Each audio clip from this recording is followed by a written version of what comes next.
Established in April 2021, Upland Development United is an exclusive property development collaborative for the Upland Metaverse. If you're a bigger picture and loyal team player who has a great sense of humour and is looking to get more engaged in a diverse and experienced team, you can help us and we can help you. Contact Morecheese or Ben68 for more information. Warning, all opinions within are solely the views of the individuals involved. The UDU, Upland Development United, installed their neighborhood nodes throughout the entirety of Upland. Their reach was unmatched.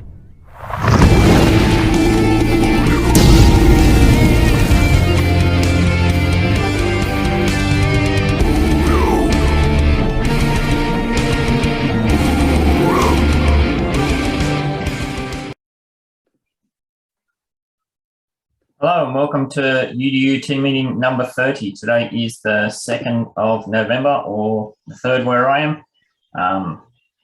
Lots to talk about today.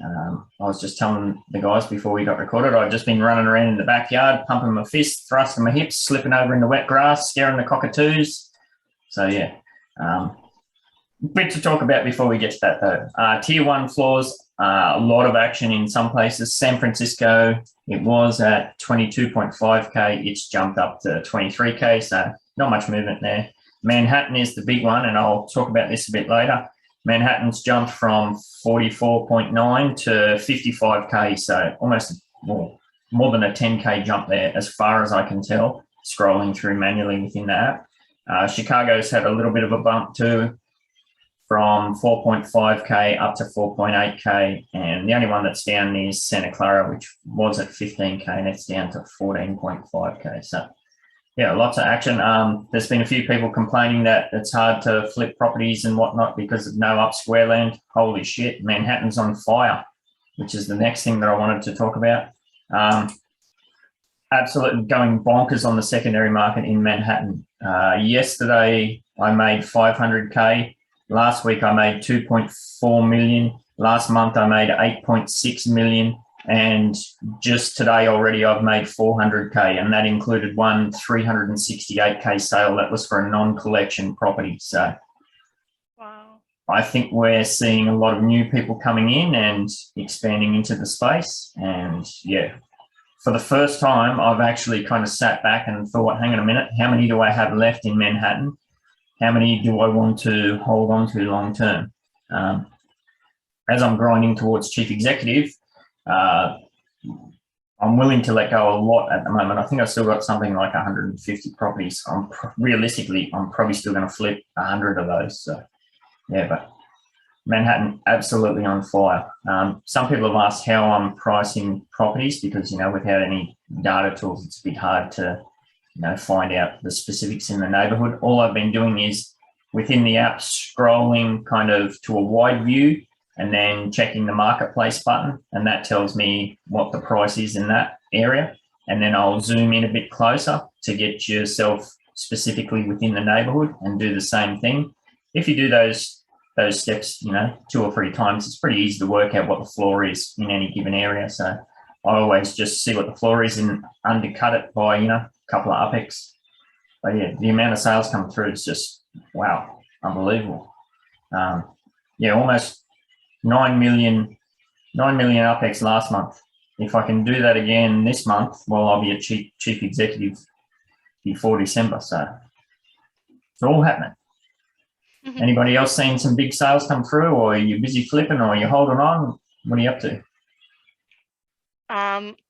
Me, I just scrambled to get whatever I could that was left in Portage Park, because that's another, I don't know if I'm going ahead. I don't know if we have that on our list of amazing things to talk about today. Oh, we'll talk about it later, but yeah, you can dig into it from your perspective. But yeah, I got myself up to 25 properties. I wish it was more, but I hear there's nothing left yet. Nothing left there, and I'm sure that's going to take off very soon. I know someone that has a few there. They might be able to help you out. All right. Yeah, you're number 1. You're the top holder.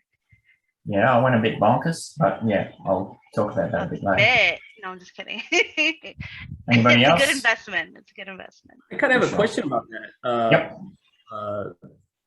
On this, Ben, because I have properties in Manhattan that are for USD. You're having a lot of success selling in UPX. Is that right? Now, did you take properties that you had in USD and convert them over to sale for UPX? No, I'm not doing anything with USD. The only thing I've done is flip a few. I think I flipped a few in San Francisco just to get a little bit of a balance to buy some Spark. But at the moment, I'm just reinvesting everything into UpX to really push for chief executive status by the end of the year. Yeah, I'm all about UpX at the moment. I've had people reach out and want to do trades and this, that, and the other thing. And I said, look, I'm just not interested in any OTC deals or anything like that. I'm just reinvesting everything. It has been something that's been weighing on my mind, that kind of strategy, and we'll talk about that a bit later. Some of the concerns about that, but also some new news that we've had that kind of has given me a different mindset and that sort of thing. But yeah, at the moment, it's just all UpX.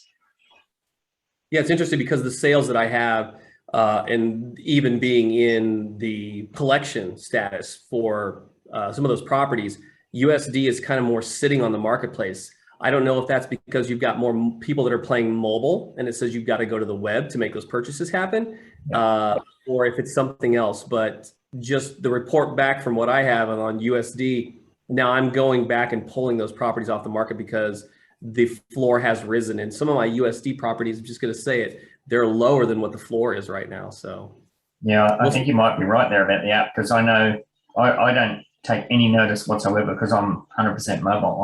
I just scroll straight through and get to the UpX values. Like the vast majority of these properties that I'm flipping for, 90K, 120K, up to 360K, I bought those for 6K, between 6 and 10. So I think I talked about this last team meeting. There's so much unrealized gains there.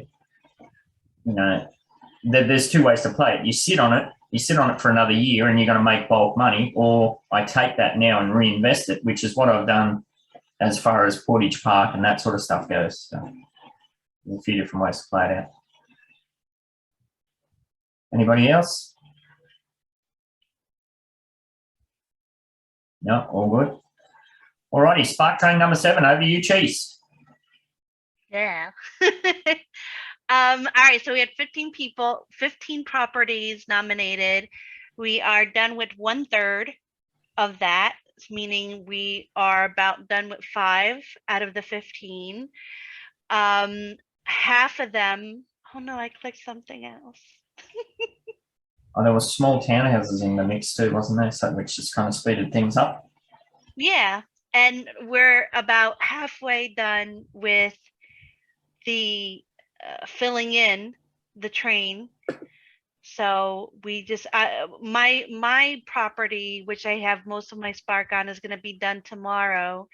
So there'll be a lot more Spark to kind of give out again. Hopefully this will be done by not next meeting. I don't want to say next meeting, but maybe like the weekend, that weekend.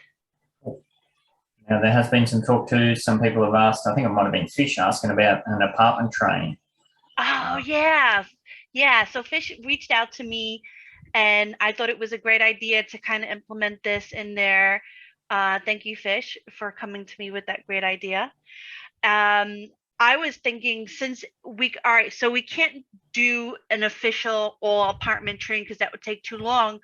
But what I was thinking of is make a list of everybody who wants an apartment, number it from highest Spark contribute to lowest, and put 3 people at most from that list each week into there until the list is complete. Yeah, and that way we can get it, Sorry. No, that makes sense. I know I do have an apartment that I'd probably build in school. That's the only other one. I don't have one anywhere else that I'd build, but yeah, it's definitely something we can explore further. We just got to make sure the math works out right. Mm-hmm. Whether we sort that out via Spark hours or something, I don't know. Yeah, we'll keep looking into it. If anybody's a whiz with crunching through that data, have at it and see what you can come up with. All right. And one little go ahead. train, Ben, one little thing on the train. For those of you who I had been going to actually build on your structures, if you were in school or other places, I have had an error message when trying to contribute Spark to some specific people's addresses, and it won't let me. I'd sent that into the team. It's not that I'm not building and I'm not a part of it. It's just that we're having an error message when trying to contribute Spark. So just so that people know. Cool. What does it say? It errors out. I took a screenshot. I had to dig around for it. But it says something about something about the asset cannot be contributed, or it's an error message that comes up. Weird. So I sent that in. I don't know if it was just me or other people, but I should hear back. They said they were looking into it. So there you go. Alrighty, the one of the week. Hello, what the fuck? That's the one of the week. Now, it was, I mean, to be fair, the Halloween events this year was just a complete shit show, especially compared to last year. For sure, the player base is expanded and they got a lot of other projects on the way and that sort of thing. But, you know, it's not a good look selling these Spirits Legits packs and then they don't get delivered in time. The competition's already over. The worst part for me, was waking up yesterday and seeing that update saying, oh, what are you talking about? All the packs have been delivered. And everybody's like, no, they haven't. And then they followed it up again with a post saying, oh, we're going to look into it. I mean, the entire weekend, people were complaining, we haven't received our packs, we haven't received our packs. How the team missed that message and put out that announcement, it's beyond me. But I do know that my missing packs just came through this morning. When I woke up, they were all there. So in saying that, though, when I went to go and decorate my apartments, it just gets white screen crash. I cannot physically now, I can't attach them to my properties. I went to Midtown Terrace, I scrolled in, I can't even click on the property to go through the process. It just immediately white screen crashes. Now, you can turn off building views and 3D graphics and all that sort of stuff, but if I turn it off, I don't know which properties I've already got ones on or not. So, and that goes to the fast that was the parade. So we have a Halloween parade set up where everyone's going to send their block explorers too, and we're going to parade through and see all of the cool decorations, but just madness of white screen crashes. And basically people were told turn off 3D buildings so you can scroll through the parade. Now we had a Halloween parade last year and it was awesome, but obviously there was no NFT decorations associated with the building. So there's clearly some massive issues on the back end as far as code optimization and all that sort of stuff, because, you know, basically with the building decor that we have now, the game, at least on mobile, it's absolutely unplayable. It's just white screen crash, one after the other. So I didn't even bother taking part in the parade. Did anybody get up and go for a scroll through Portage Park? I did. I got to go through. It was so they released it at a certain time, and then you'd send your block explorer to the property, you know, pay the whatever it was, the fee, which the guy was nice enough. He didn't raise the fee. It was very reasonable. But then your block explorer would just start going in random directions, and you can see everyone else is going in all these other directions. So I knew it's obviously not a parade, right? Like it hadn't worked yet. And I think it took about, I want to say I was in the Twitch watching the live stream of the event, and they finally figured out in there, which is, you know, just players, that if you take off your costume and you change your costume back to a different costume, or you know, renew your costume, then you send back to that address for the third time, it actually worked. And I see Eric saying that it was Bitcoin Bozo. But anyway, it's a cool name. But yeah, so, and then you'd go, and then it started doing the parade route. But the fact that we were able to figure it out before anyone in Uplands, like, that's pretty kind of not. It goes back to what we talked about last week as far as quality control, hey? So yeah. So was anybody else still missing packs? That all come through? I'm missing my first place costume prize for the last. Oh, did you win? meeting. Did you win? It was our thing. Yeah, I know. You talking about the cheesy cardboard head you made up? Yeah, everybody said I won. Oh, that's cool. I didn't know that. That's awesome. Dude. Congratulations. What do I get? Oh, you mean within the team? I thought you meant the actual Upland competition. No. Oh, I don't even know what's happening with that. Did they pick a winner? I don't think they know what's happening with that. Oh no. I think they're very good at starting these things, and we've seen this with all the missing block explorers from this, that, and the other thing. They're very good at starting these ideas. They're not very good at communicating or keeping track of and communicating the data and tidying things up on the back end. You know, it's a case of people really having to keep a close note of what they're owed or that sort of thing, and then you have to chase the team up. It's a bit frustrating. Hopefully those days are going to be behind us pretty soon. We'll speak to that a bit later. But yeah, Halloween, as far as I'm concerned, was just a complete farce compared to last year. I just think it's a really bad look to be selling things that you can't deliver. You know, hopefully it's just a teething problem as part of it all. But yeah, it's not a good look, especially when they were still selling Spirits Legits packs right up to the point right before the weekend when they knew they weren't going to be able to deliver them, which is kind of not a cool look. And then the other fact of that is how is it not automated? You know, people were saying that they could check their blockchain account and they could see that the packs were there, but the intern hasn't pushed a button to actually send them across. So I don't know. Bit of a strange one. All right, on to the win of the week. Cyclonics does it again. I didn't take part in the scavenger hunt because it was a motherfucker AM like everything is. So did anybody get involved in the scavenger hunt? Absolutely not. I did it to bank the sends for Nashville. Yeah, me too. Yeah. I did it. It was frustrating, but I got through it. Oh, I Addo's, did it too. so. nice. I like the scavenger hunts. Yeah, Addo I think he said he came 16th, so that's cool. Yeah, but Cyclonics. Hunt results. I can't hear them, mate. What was that? It's Wild Jasmine. I wasn't happy with the treasure hunt results. No, and there was some controversy there too, where people within the app, they placed a certain number, but then once the data came through with the Excel spreadsheet or whether they weren't placed in the right area, turns out that you had to click the final pinata and you had to have opened all the chests. You couldn't just get them and then move on. As far as I know, it was a case where, yeah, if you didn't click that pinata straight away, well, your place in the rankings was just dropping down and down and down. So they didn't make that clear at all that you had to click the last pinata. Yeah. So the people that I was helping actually placed a lot higher than what I ended up with. Yeah. And on the results, I was 6th place. Cool.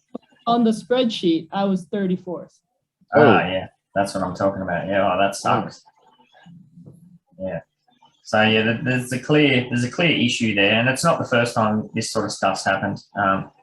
It's been ongoing for ages. I know. I forget what it was. It might have been way back when San Francisco was still selling out. I was in a battle with, I think it was Nitron to one of these competitions where you had to. I don't know whether it was sales or it might have been a sales challenge, and it looked like I was in 1st place, and then right at the last second, I flipped to 2nd place, and yeah, there's a bit of drama associated with that. But yeah, some people got really screwed by not clicking that pinata as fast as they could. And I think there was also an issue where even if you clicked the pinata, but like I said, if you hadn't clicked all the treasures prior to that, it wasn't registering as well. So the other win of the week is Portage Park. As we know, they took out the Halloween decorations competition. They flogged everybody basically. So well done to Team Portage Park. They, I think there's, what we say, I think there's 1,100 property owners sharing 14,000 properties within Portage Park. I've been spruiking about Portage Park for the last several weeks, and yes, fish spruiking is an Australian term. I wasn't aware that it was an Australian term until just recently, but yeah, I don't know what the equivalent is. Basically, I don't know, like a town crier or something, standing out the front of the shop, roll up, that sort of thing. So yeah. Yeah, that was a new one for me. Thought maybe it was dirty or something, but I didn't know. No, it's quite innocent as far as I know. But yeah, so Portage Park, as I've said from, I think it was several team meetings ago, yeah, it's a great concept. It combines the neighbourhood development node aspects as well as the community node aspects that we tried to do at UDU and kind of failed miserably. So yeah, I'm a huge supporter of what they're doing over there. It has been interesting to see that a lot of the kind of community blowback that we've seen in the history of the UDU has started to transition over to these new bigger groups. I guess that's just part of the tall poppy syndrome. If you're out there and being showcased in the community, there's always going to be people that try and sling mud at you and drag you down. But I know the core Portage Park team are rock solid, and they got huge plans and that sort of stuff. So I'm expecting big things for Portage Park. Now we do have Eric's on board. He's one of the, I think are you a mod in the Portage Park server? Did you want to speak to how everything's going? Are you able to speak? No, you might not be able to. Sometimes he listens in at work. Hey, I can talk a little bit. Yeah. All right. Just give us a rundown, mate, how everything played out. Well, it started as just a couple of people that thought, hey, let's mint some stuff around the Montrose Deli and work our way down to the park and see if we can develop it. I came in on the first day of the server as an FSA buyer, brand new to the game, knew nothing, except that I wanted to work with some other people. Nice. So City invited me to the server. I bought maybe 6 FSAs. And was like, okay, yeah, I'm in, and just invested into the game. And so then I was done with FSAs. And we just started spreading the word. People slowly trickled in, and it just got bigger and bigger. And then after this competition, it just blew up. Yeah, 100%. Yeah, I was interested in Portage Park as a concept, so that's why I started buying then. I think I initially spent 2 million, something like that, just buying up around here, there, and everywhere. And then when we put that survey out in the UDU server about whether we were going to run a node for Nashville, because at that point I had near 6 million UPEX burning a hole in my pocket. So once it was decided that we weren't going to run for a node, I hate having dead UPEX just sitting there and not doing anything. So part of my whole strategy at the moment is banking profits from old properties and reinvesting them into new projects. And as far as I was concerned, there was no other better project around at the time to reinvest in than Portage Park. So yeah, I ended up dumping another 6 million UPEX into it, something like that. So yeah, I was going bonkers for, I think I minted like crazy one morning before work, one evening after work, and then another morning before work, which it sounds easy to go and spend 6 million minting out, but my God, is it a pain in the ass with this capture system. I'd literally get through, say, if I was lucky, I'd get through 10 mints before those slow-mo captures would kick in, and I'd have to reboot the app, and that kind of resets it all. So it was quite the grind, but yeah, it's having been part of several neighborhood sellouts, and including San Francisco and Manhattan both selling out, I knew that the tail end of these kind of things becomes a massive snowball effect, almost like a FOMO situation. I cracked 500 properties and I still had a bunch of UPEX there, so I just kept minting. And then I knew I was getting pretty close to 1,000 properties, so I minted up everything that I could, and then I think I bought maybe 40 or 50 off the secondary market, which at that stage was still really low. Like I think it was 7,000 UPEX, something like that. So yeah, I believe there are still, I don't know at this stage, there's probably still like over 500 FSA properties there. So if you haven't got yourself any Portage Park action, grab yourself an FSA agent and get over there, I reckon.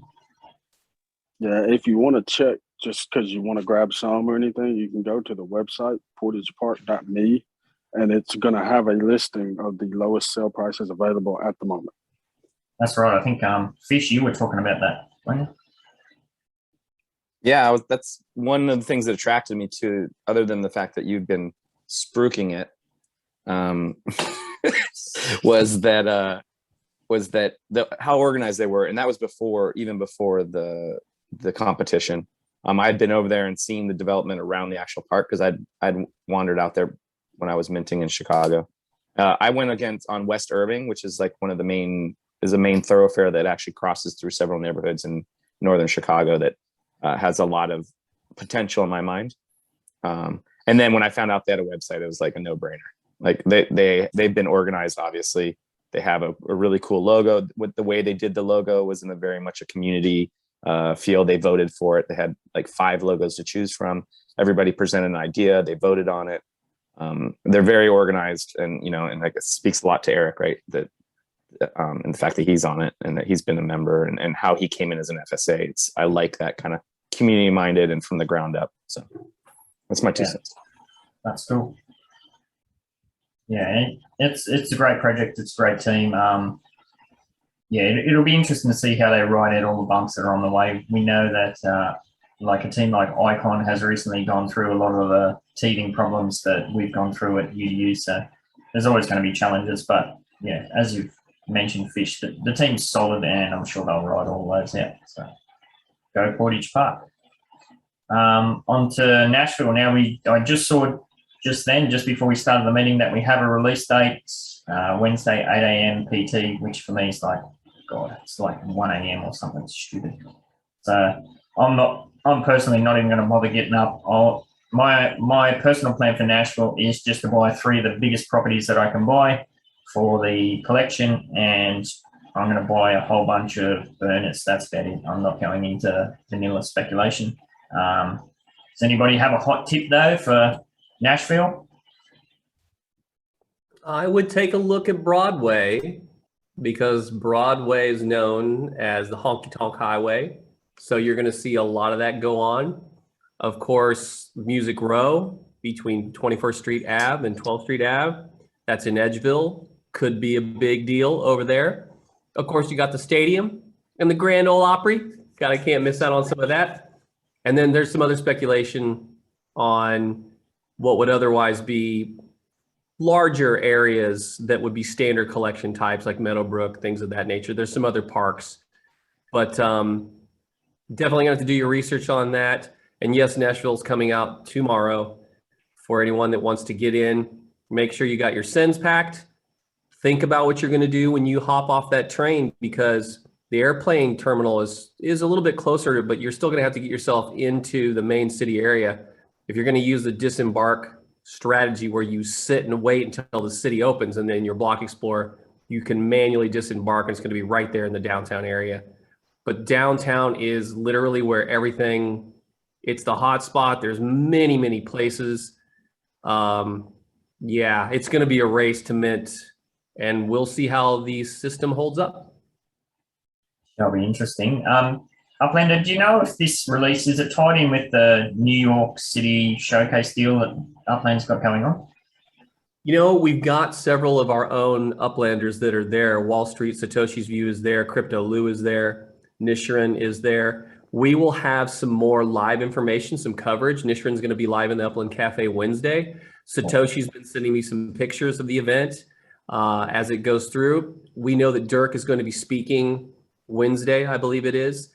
So the day of the release ought to be interesting. And I don't know what will be said there and what will kind of turn out, but we will get some more update news and information as it goes. Seems like the con is it's a lot of turnout. There's a lot of buzz around all these projects, and it's turning out to be one of those events that is a typical convention event with booths and all these different projects and influencers and things of that nature. So it's quite the melting pot, and I hope for some revelation news and that's coming out. They did say that they brought on Idan did post that they brought on seed round as an A round investor of 18 million. Yep. I think that's what it was. If you want to speak to that a little bit more, but all in all, we're going to have some good information that comes through the cafe and pictures, images, and just some overall what their opinion is on it. Yeah, for sure. Yesterday afternoon, the last couple of days, I've been in a real funk. You know, for the first time, well, backtracking a little bit, we have seen a significant number of our veteran players, including some very big names within the wider NFT space, just get jack of Upland basically and just move on because they just feel like their voice isn't heard, their concerns haven't been heard, and there's just too many other projects to focus on. So there has been a lot of ongoing FUD associated with that. If you don't know FUD, fear, uncertainty, and doubt. For the first time ever, the last couple of days, that's kind of, I've started getting into that funk too, where I'm thinking, what am I doing here? You know, I'm trying to play the app. It's just white screen crash after the other. The team doesn't seem, at least on the front end, to be addressing any of these concerns. And then all this stuff with packs not coming through and the poor communication associated with that. So I've been in a bit of a funk with that. And it comes down to feature creep, and at least from the outside looking in at the team, they're just so heavily invested in feature creep and chasing squirrels, and it became a real concern for me. They have hinted at here, there, and everywhere that it's all part of a wider push towards becoming an NFT metaverse. That has kind of, within the veteran community, that's created the kind of, it seems like the team has created a culture of expansion over substance. They haven't been focusing, there's been no focus on the roadmap, no focus on the core problems that have been cropping up with city releases and that sort of thing. Obviously, they would be focused in there somewhere, but it's just not being communicated. So I've been in a real funk the last couple of days, and this was originally going to be a continuation of the wine of the week, this segment.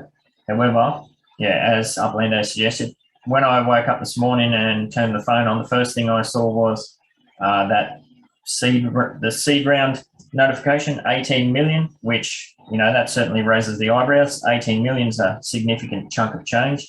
And we have been, I think it might have been Atomic Pop mentioned a while ago, that this is kind of, Upland needs somebody to come in with an injection of funds to give them the tools that they need to go back and fix all these things up and kind of do what they say they're going to do.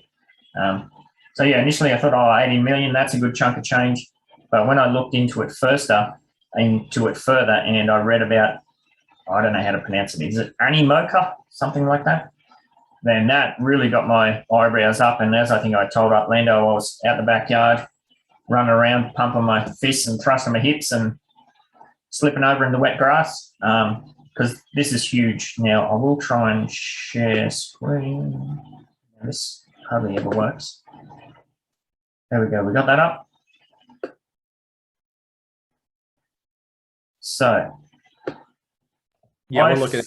Yeah, so as you can see, Animoca here, that's the same company that's just injected a whole bunch of funds into Upland. Now, I first heard about Animoca through this crypto project called Limpo. Now, I got involved in Limpo at the pre-ICO stage, which is the kind of earliest investment you can do. It was originally a cryptocurrency it rewarded you for sports activities, like you go for a walk, you do a certain amount of exercise and certain challenges, and you get rewarded with these LYM tokens. As I said, I got invested in this very early in the game. I think it might have been late 2017 or early 2018. At the time, I was kind of just experimenting with crypto and ICOs and that sort of thing. But I saw this project come up, and I pretty much went all in on Limpo, and it turned out that paid off really well. But at its core, Limpo was just a sports reward application.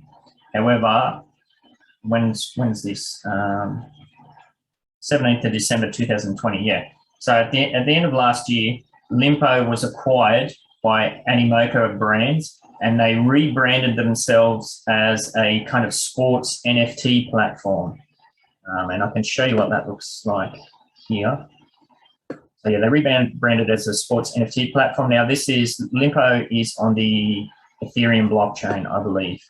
I'm a fan of the art, to be honest, but yeah, they've got a whole bunch of things, you know, Motorrad sorts of stuff. It's still a fair, I haven't looked into the secondary market. I believe it's all, oh yeah, they're all tied in with OpenSea and that sort of thing. Now, at the time I flipped, there was a token exchange, so you could exchange some of your LIM tokens for their NFT mining tokens, LMT. So I transferred over 10,000 LMTs worth, and so far I've got that. That's the kind of farming token that allows you to get credits towards buying the NFTs. Now I have, what have I got there? 1,055 credits, but I haven't purchased any NFTs. But just to give you an idea, 1,055 credits. A common NFT is 3 credits. You know, I've got a lot of credits there, but I haven't really dived into Ethereum-based NFTs pretty much because of the gas fees associated with it. So, you know, when that deal came through with Limpo, that was huge at the time. And to see such a massive project like Animoca now dipping their toes into Upland, well, you can kind of see the vision where Upland's been talking about, you know, becoming a wider hub for the various NFT projects. I did drop some of that information that I've just shared there in the Little Italy server, and I tagged TD, and he mentioned that, yeah, Animoca, because, you know, TD is associated with, you know, heaps and heaps of different NFT projects, and he's well aware of what that company is all about and that sort of thing. So pretty massive news as far as I'm concerned. So, and I believe, so I see a photo where Animoca and Upland have showcased that as part of this New York City thing. Is that correct? That may be part of it. That may be part of it. Yeah, yeah. So yeah, that's a hell of a lot of money, and it's Animoca is a team that is significantly invested in a wide range of NFT projects, Limpo being just one of them. So yeah, pretty massive news as far as I'm concerned. Exciting news. Anybody want to speak to that? Just a second, what you're saying, Ben, you know, it's been very interesting to see the sea change of legacy players, even OGs.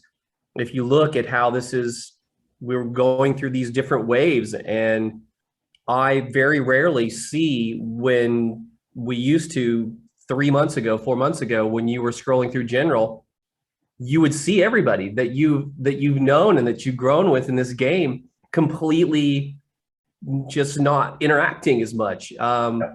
I don't see Left House. I don't see Courier. I don't see a lot of these names, Mars Utah. Every once in a while, they'll jump into the cafe and say, hey, what's going on?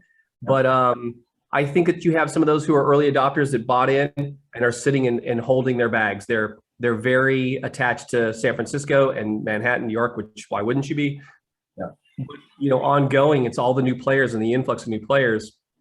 And as you said, you know, Legits are the brand of NFT for Upland, and they are positioning themselves to become a Wax, to become, you know, another one of those platforms that offers NFTs. So with this influx of capital, we're in the very last, you know, quarter of this year, November and December. So they've got to do their holiday events. They've got to get through this, put out what they've already got scheduled to get out. And then when that 2022 is the biggest year for Upland, period. They have progressed this game in a way that has all the gamification that we've been waiting for. Idan came into the cafe and said, hey, we are going to have vehicles. I asked him about it. He listed 7 different types of vehicles that were going to be in the game. He announced off-road and drag strip racing that you were going to be able to do. He also pointed out that there were going to be shops that you could actually have that potentially a player could own a painting, like to paint the exterior of your vehicle or upgrade your vehicle with tires or engines or things of that nature. We know that the Block Explorer shops are supposed to drop this year. So all of that coming into and being able to apply for business in Upland with the mini games and everything that they promised us, that's got to happen in 2022, including international. Yeah. Can't miss out on that. Yeah, we have seen a mass exodus of a large section of the OG player base, and we've also seen an exodus of the second wave kind of new money. I might not drop any names, but yeah, there's several players that came in that second wave kind of post Manhattan and who kind of got heavily invested and, you know, have raised all the same concerns that everybody else has raised and seen no progression with that and have kind of faded away out of the community. But not pulled out. Let's make sure, Not Ben, that pulled we're out, yeah. they just have not been as active in the communities on Telegram and Discord. They Yeah. came in flash and then just quietly went away and are holding or not, you know, completely liquidating. 100%. Yeah. So hopefully some big news like this, like you say, 2022 is going to be the year they have to turn things around and, you know, start delivering basically on some of their promises. Dov, you mentioned the new roadmap. I haven't looked into that myself. Are you able to give us a quick rundown on anything that stood out to you? Yeah, I can. If you give us a sec, I'll get it up. I'll chuck the link in here as well in the chat. It was actually spotted by Addo. I can't take the credit for it. But there seems to be lots more on it that wasn't in the previous ones. We went through the roadmap just a few meetings ago, didn't we? Yeah. There's lots of stuff on here now, man. It's all into different sections as well. So we've got Metaverse mechanics, Meta Ventures, Legits, NFT portal, cars, a whole section just for cars, developer relations, infrastructure, and economy and marketplace. Nice. This is looking really good. Yeah, and each of these sections has got so many different like parts to it. Some are saying, you know, what queue of what year they're going to be out. Some are obviously just in progress and pending, but it seems to be a few things that they seem to think are going to be out by Q4 2021 this year. So that's a bit of an interesting one. They're obviously going to be really working hard on them. That's awesome. That looks really good. I'm glad to see they've moved away from just a bullet point list. Yeah. Which is anybody can throw that together. Much more thorough. Absolutely. Well, it's also easier to have a little more faith now that you know that there's going to be funding behind it, right? Like, well, this is it. This massive cash injection that Amico is bringing in. I imagine they knew that was happening, and I guess they've timed the release of this new roadmap with that. But you actually got a little bit of faith now that they might have some more weight behind them to actually get this done. Because we obviously went, like I said, we went through it a few meetings ago, and there are very few things on the roadmap that they've actually achieved. So this is great.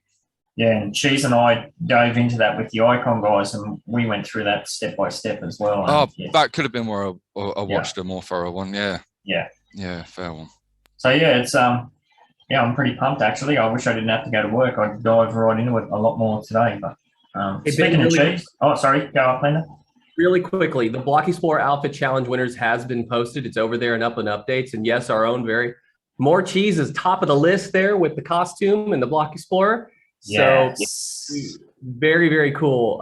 If you haven't got a chance to go over there and look at it, it's great. And there are some hilarious ones in there. I've seen these prior. There's only a couple that I didn't see, but congratulations, Morecheese. Well done. Very quiet over there. Cheesy, what's going on? She's getting her acceptance speech ready. Yeah. It's very funny if you haven't seen them. It's great. My favorite one is the Block Explorer of the person with the emoji that has the hearts, and then the person's actual picture of their face with all the chips in front of their face. It's really good, really fun to look at. Yeah, that was a good one. First thing I thought was, why didn't I think of that? It's so obvious. I will be doing this. She's waiting for Uplander to sing and dance. We'll maybe do that on a wine and cheese show. We never know. You could get me to do it. Speaking of wine and cheese, are you able to give us an update? Morecheese? I don't know. Are you there? I'm here. I don't know what to say. We talked to Penguin that it came out. I'm still working on his NFT. I should have it before this weekend. I was hoping to have it out today so we could show it, but perfection takes time. Yeah, that's it. It was a fun talk. check it out. Yes, and yeah, that I've seen the work in progress of Penguin's NFT, and yeah, it's looking amazing as always. I did screw up our schedule today. We were scheduled to record the next episode today, but yeah, stupid work gets in the way, so have to go and do some IRL stuff. But yeah, hopefully getting that recorded just before it goes live this weekend. So, and pretty cool guest coming up next. Pretty well widely known in the community, so we'll see how we go. A couple more things to touch on. Late yesterday evening, actually, I signed a multi-million UPEX contract with the UCC, Upland Construction Company. Now, I did talk about this, I don't know if it was the last team meeting or the one before, where I kind of dipped my toe in a little bit. I've been in ongoing talks with the team over there. Love what they do.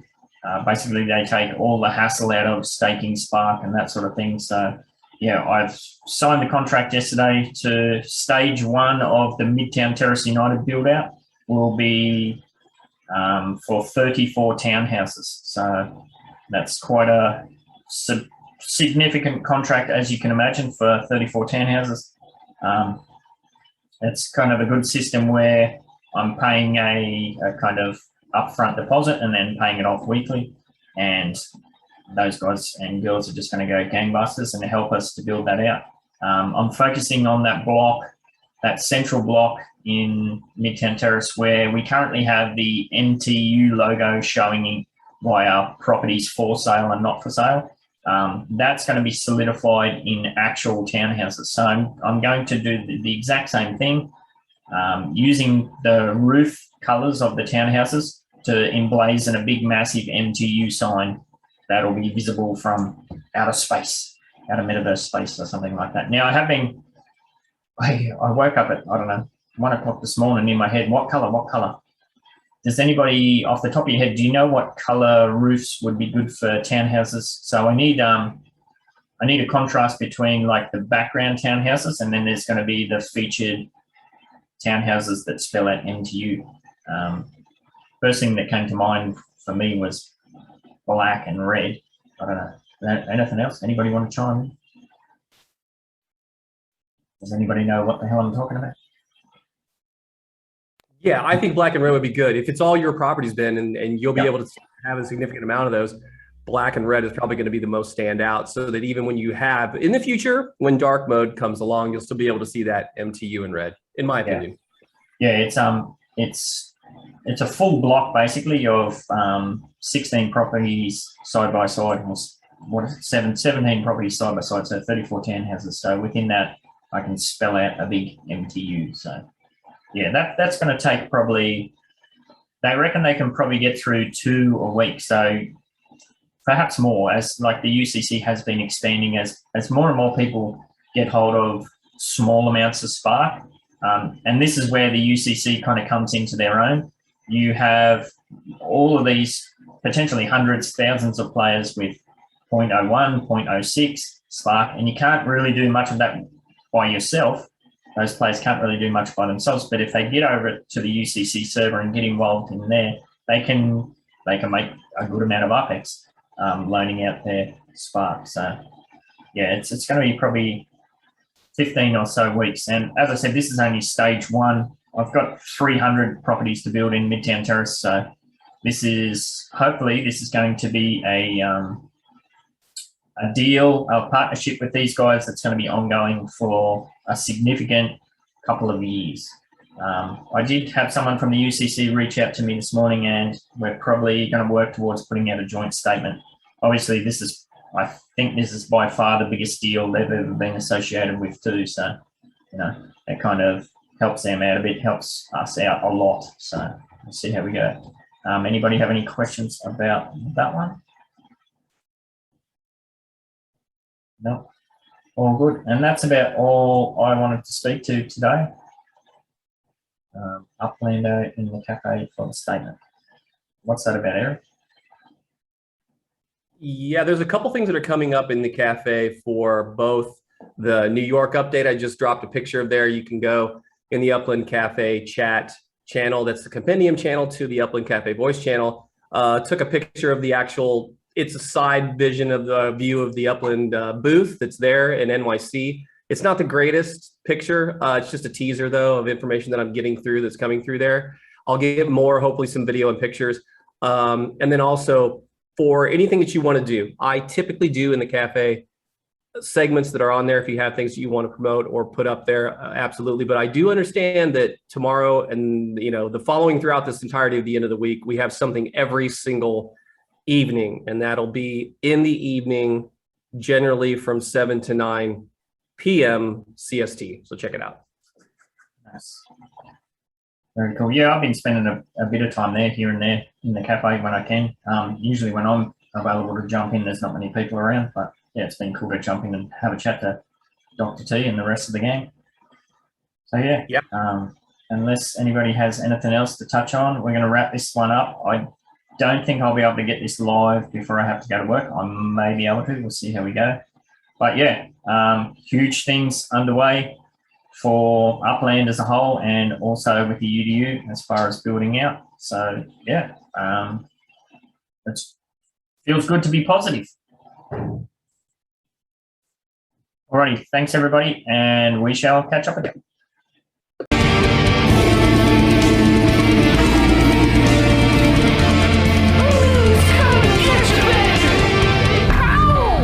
Growing, waiting.